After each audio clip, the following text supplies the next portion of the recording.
You ever have one of those Saturday mornings where you expect pea sprinklers, dogs barking, maybe the distant whir of a lawnmower, and instead, you're hit with the kind of chaos that could only happen in suburban America?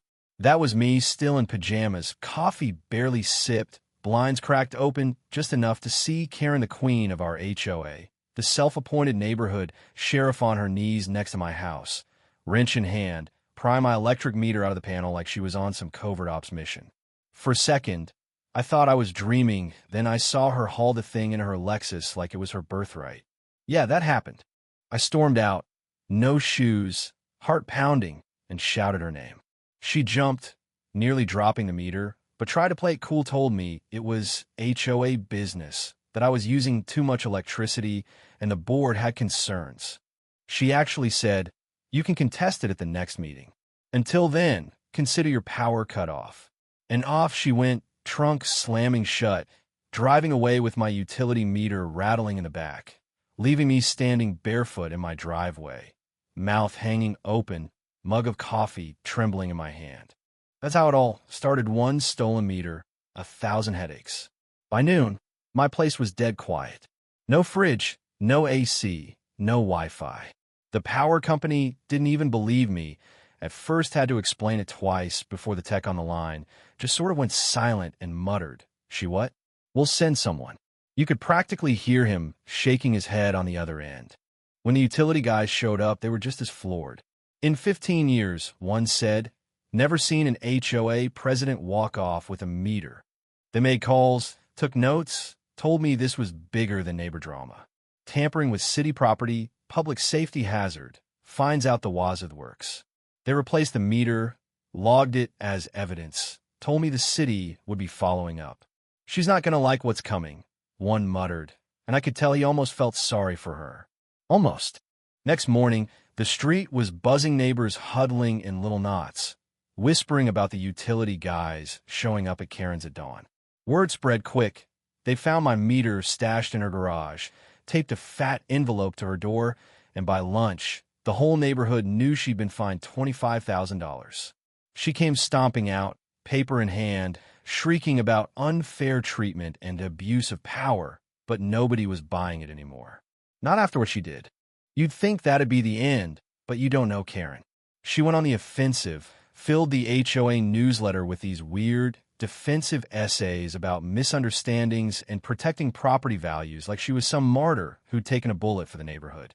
At the next HOA meeting, the air was thick with tension. People who'd nodded along for years suddenly wanted answers. When old Mr. Davis, quiet as a mouse for as long as I'd lived there, stood up and asked, "Karen, did you or did you not steal our neighbor's electric meter?" She nearly came unglued. Try to brush it off, but Brenda from the board wasn't having it. This was her decision alone, she announced, and boom, the dam burst. For the first time, Karen looked scared. Not angry. Scared. After the meeting, she cornered me in the parking lot, trying to puff herself up. "You enjoying this?" she hissed. I shrugged. I mean, a little. It's nice watching the system work for once. Her face twisted, and she spat.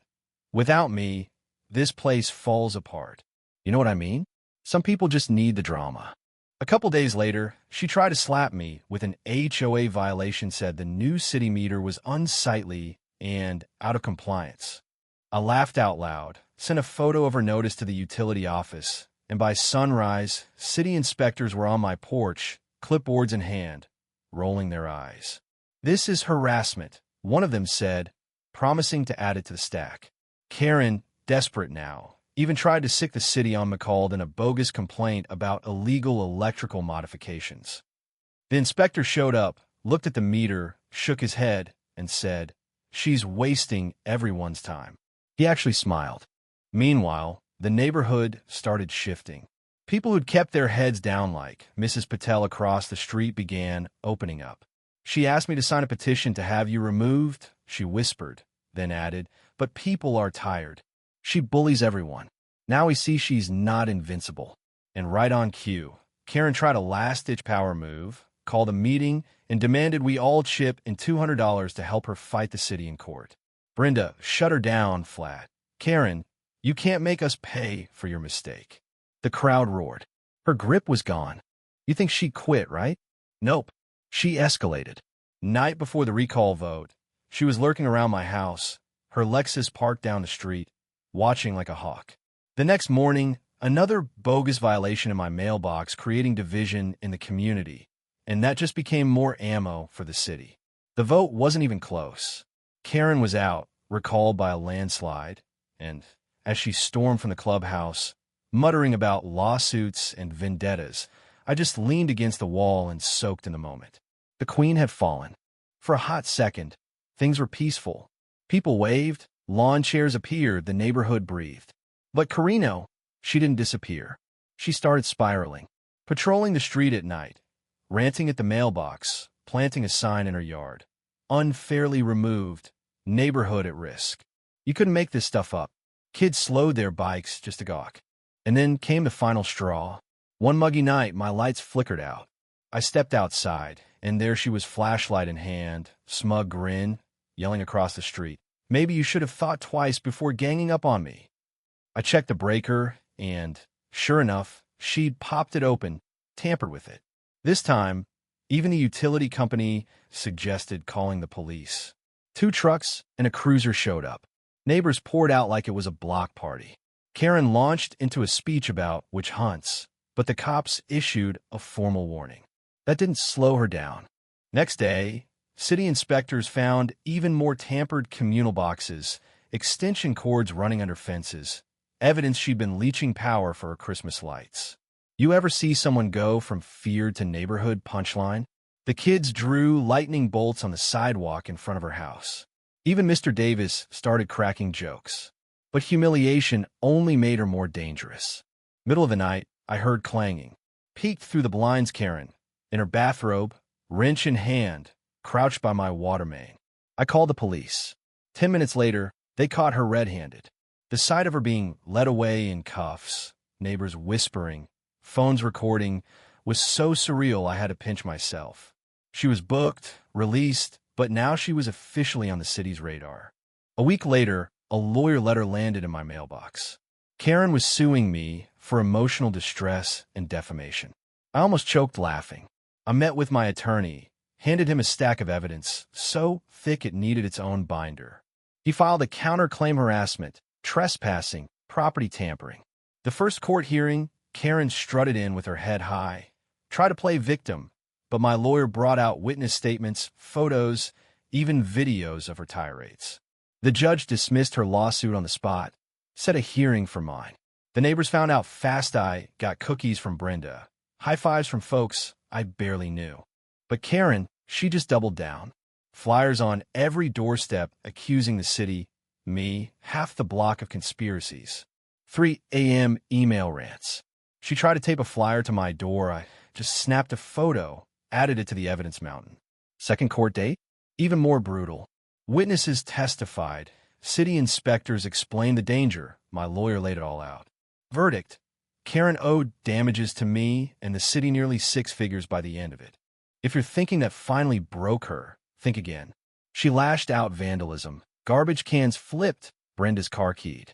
One night, I found my driveway blocked by her Lexus.